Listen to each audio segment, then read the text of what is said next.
આનંદ સ્વામી મહારાજ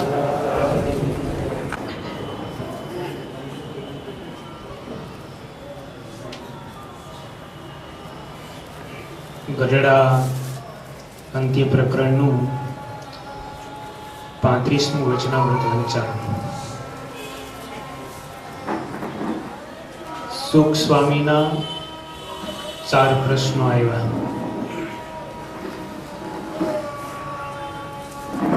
સુખ સ્વામી એટલે મહારાજના લહિયા કહી શકાય. સુખ સ્વામી સાઈન કરે એટલે મહારાજની સાઈન થઈ ગઈ, આવું પણ કહી શકાય. કારણ કે શ્રીજી મહારાજે મોટા ભાગના પત્રો સુખ સ્વામી પાસે લખાવ્યા છે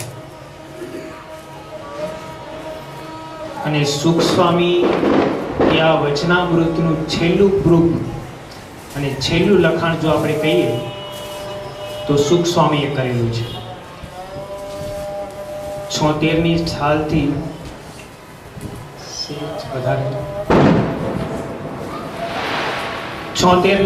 86ની સાલ સુધીના 10 વર્ષના વચનામૃતો છે. આ 10 વર્ષના વચનામૃતો 4 સદગુરુઓએ લખ્યા છે. મુક્તાનંદ સ્વામી, બ્રહ્માનંદ સ્વામી, નિત્યાનંદ સ્વામી અને સુખ સ્વામી. આ 4 સદગુરુઓએ શ્રીજી મહારાજે 10 વર્ષ દરમિયાન જે વાતો કરી એ બધી વાતોને લખેલી છે. મૂળ 2000 વચનામૃતો છે. એમાંથી સંકલન કરીને સુખ સ્વામીએ 262 વચનામૃતો આ વચનામૃતની અંદર કેન્દ્રિત કર્યા, લખ્યા છે. કારણ કે મહારાજે કોઈ જગ્યાએ એકને એક વાત બીજી વાર કરી હોય, કારણ કે ગ્રંથ લખતી વેળાએ વાત બેવડાય નહીં, વિરુક્તિ ન થાય, એટલા માટે થઈને સુખ સ્વામીએ બધા જ વચનામૃતોનું મંથન કરી અને એમાંથી એક વાત બીજી વાર ના આવે અને શ્રીજી મહારાજને સર્વશાસ્ત્રના સારભૂત જે વાતો કહેવી છે એ બધી વાતો સુખ સ્વામીએ પોતાની ભાષાની અંદર પછી લખી અને આ છેલ્લું લખાણ કર્યું છે. કારણ કે મહારાજની ભાષામાં અમુક એવા ઉત્તર પ્રદેશના પ્રાદેશિક શબ્દો સ્વાભાવિક છે કે આવી જતા હોય. ઘણી જગ્યાએ વચનામૃતમાં સુખ સ્વામી એવા શબ્દો પણ લખ્યા છે, આપણે અહીંયા બેન કહીએ પણ મહારાજે વચનામૃતમાં કોઈ જગ્યાએ બોન એવો શબ્દ વાપર્યો છે કે માં બોન. એ બોન શબ્દ ઉત્તર ભાષાનો મહારાજનો શબ્દ છે. એ અમુક શબ્દો વચનામૃતમાં સુખ સ્વામીએ લીધા છે, પણ મોટા ભાગની આજે વચનામૃતની ભાષા છે એ સુખ સ્વામીની ભાષા છે.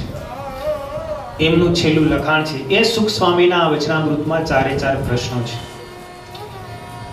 સુખ સ્વામીએ કેટલો સરસ મજાનો પ્રશ્ન પૂછ્યો કે જે ભગવાનના ભક્તના હૃદયમાં ભગવાનનો અને ભગવાનના ભક્તનો દ્રઢ એવો આશ્રય હોય કે જે આશ્રય ગમે તેવા વિપરીત દેશકાળો પ્રાપ્ત થાય અથવા તો માન અપમાન થાય, સુખ દુઃખ પ્રાપ્ત થાય, છતાં પણ ગમે તેવી વિષમ પરિસ્થિતિની અંદર પણ એનો દ્રઢાવ છે, પરમેશ્વર પ્રત્યેનો જે લગાવ છે એ કોઈ રીતે હીણ થાય નહીં, ક્ષીણ થાય નહીં, તૂટે નહીં.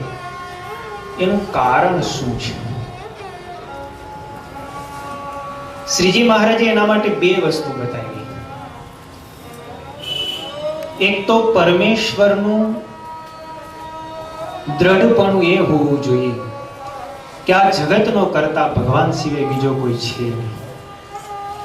જે કંઈ થાય છે એ બધું ભગવાનથી જ થાય છે. ભગવાનના હલાવ્યા વગર એક પાંદડું પણ હલી શકતું નથી. આવી તો એક પૂર્ણપણે દ્રઢતા હોવી જોઈએ. બીજું, ભગવાન અને ભગવાનના ભક્તની સાથે રહેતી વેળાએ આપણામાં કોઈક સ્વભાવ હોય, પ્રકૃતિ હોય. એ સ્વભાવ અને પ્રકૃતિ જ્યારે ભગવાન અને ભગવાનના સંતની સાથે આપણે રહેતા હોઈએ, ભગવાનના ભક્તોની સાથે રહેતા હોઈએ, ત્યારે આપણી પ્રકૃતિનું પ્રદર્શન ન કરવું. અને કદાચ આપણી પ્રકૃતિ ભગવાનના ભક્તને નડતરરૂપ થતી હોય તો પ્રકૃતિનો ત્યાગ કરે. અને ભગવાન કે ભગવાનના સંતે પ્રકૃતિને ખોદે, એ પ્રકૃતિ ટાળવાનો ઉપાય બતાવે, પ્રકૃતિનું દર્શન કરાવે. એ સમયે પોતાનો અવગુણ લે પણ ભગવાનનો અને ભગવાનના એકાંતિક સત્પુરુષનો અભાવ કે અવગુણ લે. પોતાના દોષ સામે દ્રષ્ટિ માંડે પણ ભગવાન કે ભગવાનના સંત સામે દોષ દ્રષ્ટિ કેળવે નહીં. આવી જેની સમજણ હોય, મહારાજ કે એને ગમે તેવા વિપરીત દેશકાળ પ્રાપ્ત થાય કે સુખ દુઃખ પ્રાપ્ત થાય, માન અપમાન થાય, તો પણ એના આશ્રયમાં કોઈ દિવસ ફરક પડે નહીં. આ બે પ્રકારની સમજણ હોવી જોઈએ. કારણ કે વિપરીત દેશકાળ પ્રાપ્ત થાય, નાનો ભક્ત હોય અને સુખી માણસને અપમાનિત કરે તો અપમાન લાગ્યા વગર લાગે રહે નહીં. મહારાજ કે ગરીબ એવા ભગવાનના ભક્તનું પણ વેણ એને સારી રીતે સહન કરે. આ બહુ મોટી વાત છે. મહારાજના વખતની અંદર આનંદજી સંઘેડિયા હતા, માંગરોળના. મહારાજ માંગરોળ પધાર્યા. મહારાજે આનંદજી સંઘેડિયાની પરીક્ષા કરવા માટે એવી આકરી કસોટી કરી. મહારાજે હરિભક્તોને, માંગરોળના જેટલા હરિભક્તો હતા ને બધાને કીધું કે તમારે આનંદજી ભક્તને મંદિરમાં બેસવા દેવા નહીં. મહારાજ એટલો આદેશ આપી અને ત્યાંથી નીકળી ગયા. હવે મહારાજની વિશે અનન્ય નિષ્ઠા વાળા આનંદજી ભક્ત મંદિરે ગયા વગર એને કેમ ચાલે? આનંદજી ભક્ત દરરોજ મંદિરે જાય, પણ હરિભક્તોને મહારાજે આદેશ કરેલો એટલે હરિભક્તો આનંદજી સંઘેડિયાને મંદિરની અંદર આવવા દે નહીં. અને મહારાજે જતા જતા એટલું પણ કહી રાખેલું, કદાચ એ મંદિરમાં ધરા લાવવાનું કરે ને તો હળકુતરી આવું કહીને તમારે એનો તિરસ્કાર કરવો. એ આનંદજી ભક્ત મંદિરે આવે, હરિભક્તો એને તિરસ્કાર કરીને મંદિરની બહાર કાઢ્યો. છતાં એ આનંદજી ભક્ત મંદિરની ડેગે જ્યાં હરિભક્તો જોડા ઉતારતા હોય ત્યાં આરતીથી ચેષ્ટા બોલે ને ત્યાં સુધી મંદિરે બેસે. હરિભક્તો બધા મંદિરમાંથી પસાર થઈ જાય, નીકળી જાય, બધા હરિભક્તોની ચરણરજ માથે લગાવી અને પછી ઘરે જાય. આવું થઈ શકે? એ આનંદજી ભક્તને કેટલો મહારાજનો વિશ્વાસ હશે. મહારાજ કે આવી રીતે અપમાન કરે. મહારાજ અપમાન કરે ને તો સહન થાય, સંતો અપમાન કરે ને તો એ કદાચ સહન થાય, પણ પોતાના સજાતીય ભગવાનના ભક્તો અપમાન કરે ને એ સહન કરવું બહુ કઠણ છે. એમ અમારે તમે કદાચ અમને થોડાક શબ્દો કહી દો ને તો અમારે કઈ હાલો ને હરિભગત છે ભલે જવા દો, પણ અમને કોઈ સાધુ કહે ને તો અમને બહુ કઠણ લાગે કે ઈ સાધુ છે તો શું અમે સાધુ નથી? એટલે સજાતીય જ્યારે અપમાન કરે ને ત્યારે સહન કરવું ને બહુ કઠણ છે. એટલે મહારાજ અહીંયા વચનામૃતની અંદર કહે કે જ્યારે ભગવાનના એકાંતિક સત્પુરુષ કે ભગવાનના ભક્ત પોતાની પ્રકૃતિને ખોદે, પોતાની પ્રકૃતિને ટાળવાનો ઉપાય કરે, વગોળે, એ સમયે પોતાનો અવગુણ લે પણ ભગવાનના ભક્તનો અભાવ કે અવગુણ નહીં. આવી જેની સમજણ હોય એનો સત્સંગમાં દ્રઢ પાયો છે, એને પરમેશ્વરનો યથાર્થ આશ્રય છે. અને ગમે તેવા વિપરીત કાળની અંદર પણ એ આશ્રય ડગે નહીં. સુખ સ્વામીએ તરત જ મહારાજને કીધું, મહારાજ કે માણસની અંદર પ્રકૃતિ રહેલી જ છે અને પ્રકૃતિ ટળવી એ પણ બહુ કઠણ છે. શ્રી કૃષ્ણ ભગવાને ગીતાની અંદર પણ કીધું છે, ગમે તેવો જ્ઞાની હોય તો પણ એ પોતાની પ્રકૃતિ સરખું આચરણ કરે, પણ શાસ્ત્રે કહ્યો છે નિગ્રહ તે થઈ શકે નહીં. કારણ કે શાસ્ત્રમાં ઇન્દ્રિયો, અંતઃકરણ અને પોતાના સ્વભાવને નિગ્રહ કરવાના અનેક ઉપાયો બતાવ્યા છે, પણ જ્ઞાની પણ પોતાની પ્રકૃતિ સરખું આચરણ કર્યા વગર રહી શકે નહીં. કારણ કે સ્વાભાવિક પ્રકૃતિ જે જન્મો જન્મ ત્યાં જીવ સાથે જળાઈ ગયેલી છે, કારણ કે પ્રકૃતિ જેને કહેવાય. મહારાજે અંત્ય પ્રકરણના 20મા વચનામૃતમાં પ્રકૃતિની વ્યાખ્યા કરી છે કે પૂર્વજન્મની વિશે જે કર્મ કર્યા છે તે કર્મ પરિપક્વ અવસ્થાને પામીને જીવ સાથે એકરસ થઈ ગયા છે એવા જે સ્વભાવ, એને મહારાજ કે પ્રકૃતિ કહીએ છીએ. પ્રકૃતિ કયો, સ્વભાવ કયો, વાસના કયો, બધા પર્યાયવાચી શબ્દો છે. કારણ કે પ્રકૃતિનું બંધારણ કર્મને અનુસારે છે. જેવા જેવા તમે કર્મ કરો એ પ્રમાણે તમારી પ્રકૃતિનું નિર્માણ થાય. શાંત પ્રકૃતિ હોય, કોકની એકદમ ચંચળ પ્રકૃતિ હોય, કોકની એકદમ ક્રોધી પ્રકૃતિ હોય, કોકની એકદમ દયાળુમય પ્રકૃતિ છે. આ જે માણસની અંદર કામ, ક્રોધ, લોભ, મદ, મત્સર, આશા, તૃષ્ણા જેમ દોષો છે એમ સદગુણો પણ છે. એ સદગુણો દયા, કરુણા, તિતિક્ષા, એ સદગુણો અને દોષો આ બંને પ્રકૃતિના જ એક સ્વભાવો છે, પ્રકૃતિની જે વ્યાખ્યાઓ છે. એ સત પ્રકૃતિ પણ હોઈ શકે ને અસત પ્રકૃતિ પણ હોઈ શકે. એ બંને જીવની સાથે જોડાયેલી છે અને એ કર્મને અનુસારે છે. તમે સારા કર્મ કરો તો તમારી સત પ્રકૃતિ થાય, નરસા કર્મ કરો તો અસત પ્રકૃતિ થાય. દોષોની અભિવૃદ્ધિ થવી એ અસત કર્મથી થાય છે, ગુણોની પણ અભિવૃદ્ધિ થવી એ સત કર્મથી થાય છે. એટલે કર્મને અનુસારે જીવાત્મા જે કર્મ કરતો જાય એ કર્મ પરિપક્વ અવસ્થાને પામે. સંચિત કર્મમાંથી એ પ્રારબ્ધ સુધીનું નિર્માણ કરે. એ પ્રારબ્ધ સુધી પહોંચેલા જે કર્મો છે એ કર્મો સ્વભાવની સાથે એકરસ થઈ ગયા હોય. એ સ્વભાવની સાથે એકરસ થઈ ગયા હોય પછી મનુષ્યને ન કરવું હોય ને તો પણ એનાથી થઈ જતું. આપણે નથી કે તમારે બીડી પીવી તો નથી, પણ છતાંય પીવાઈ જાય છે. શું કામ એને? કારણ કે એને કેટલા વર્ષો થયા, એ 10-12 વર્ષનો થયો હોય ત્યારથી એને બીડી પીવાની શરૂઆત કરી હોય, પછી એને 50-60 વર્ષ સુધી પહોંચ્યો હોય. હવે 20-30 વર્ષના ગાળાનું કર્મ છે એની સાથે એકદમ પરિપક્વ થઈ ગયું છે. પછી એને નથી પીવી, મૂકવી છે, છતાં પણ એનાથી પીવાઈ જાય છે. એ પીવાઈ જાય છે ને એ જ પ્રકૃતિ છે. જે ટળવી અત્યંત કઠણ છે. એમ જન્મો જન્મથી જે આપણે કર્મો કરતા આવીએ છીએ એ કર્મો આ જન્મની અંદર પરિપક્વ અવસ્થાને પામી ગયેલા છે.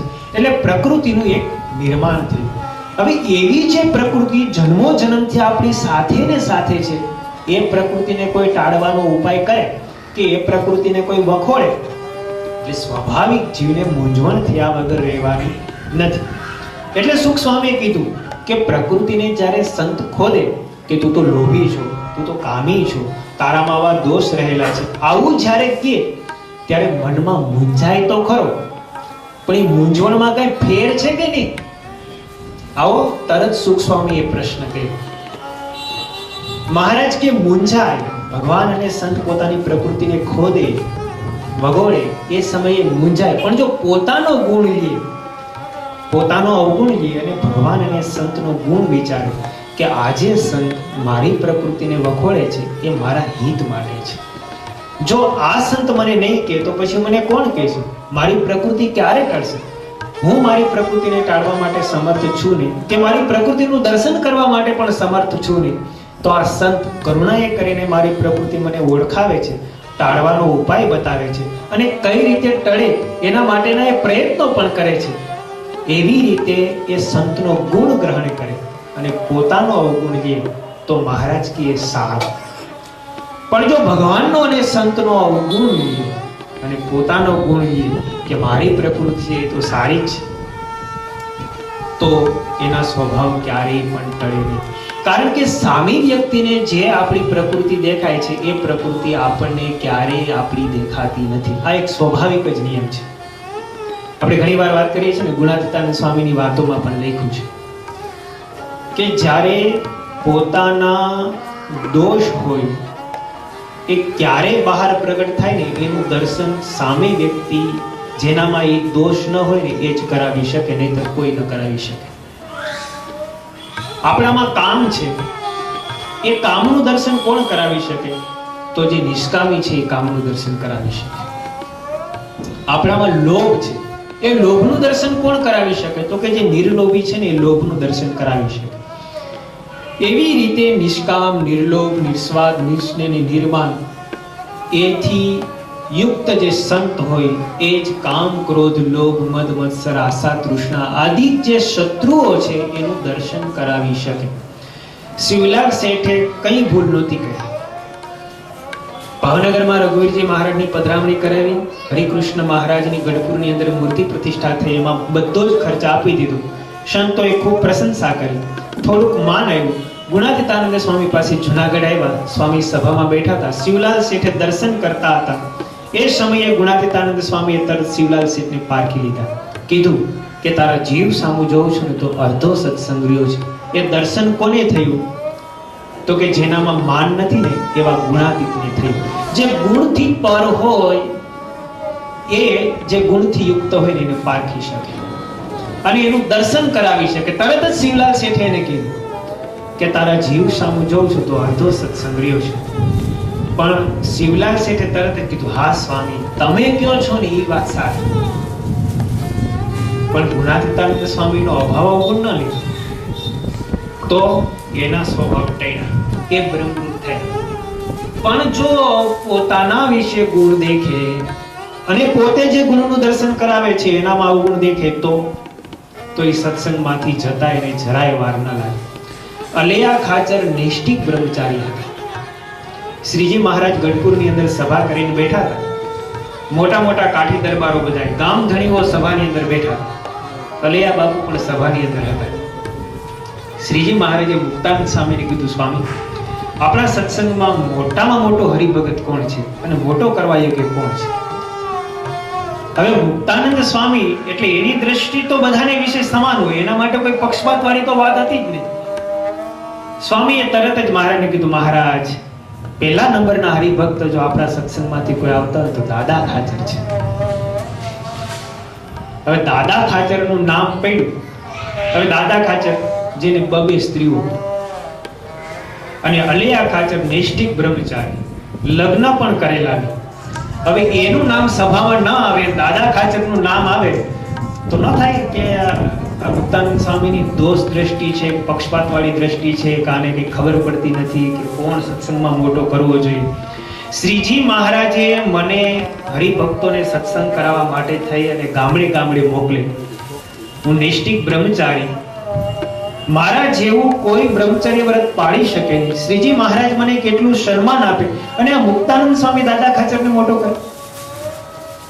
તરત મુક્તાનંદ સ્વામીનો અભાવ આવ્યો.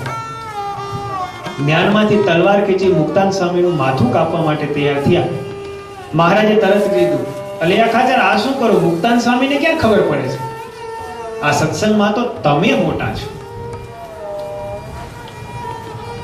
જો દોષનું દર્શન થયું તો મુક્તાનંદ સ્વામીનો પણ મારવા માટે તૈયાર થયા. કારણ કે પોતાની વિશે રહેલા દોષ એને વિશે ગુણ દેખાણા છે. પણ એને વિશે જો દોષ દેખાય અને સામે રહેલી જે પોતાના દોષનું દર્શન કરાવે છે એમાં ગુણ દેખાય તો જ સ્વભાવ અને પ્રકૃતિ ટળે. એટલે મહારાજ કે મૂંઝાય તો ખરો, પણ એ સમયે ભગવાનનો અને સંતનો જો ગુણ લે તો સ્વભાવ ટળવાનો, નહીતર સ્વભાવ ટળે નહીં. એટલે તરત સુખ સ્વામીએ કીધું, મહારાજ, કે પ્રકૃતિ જે ટળવી એ તો બહુ મુશ્કેલ છે. એવી છે પ્રકૃતિ ટળે કેમ? કારણ કે પ્રકૃતિ, સ્વભાવ, વાસના જે જન્મોથી પોતાની સાથે રહે છે એને ટાળવા એ બહુ મુશ્કેલ છે. એટલે મહારાજે કીધું છે કે જેટલો સંતનો સમાગમ કરતો જાય અને પોતાને વિશે દોષનું દર્શન કરતો જાય અને સામાના ગુણનું દર્શન કરતો જાય તો જ સ્વભાવ ટળે. સ્વભાવ ટાળવા કે ન ટાળવા એ પોતા ઉપર આધારિત છે, સામી વ્યક્તિ ઉપર આધારિત નથી. સામી વ્યક્તિ તો દોષનું દર્શન કરાવી શકે. જેટલો આપણે ગુણ લઈએ એટલા જ આપણા સ્વભાવ ટળે.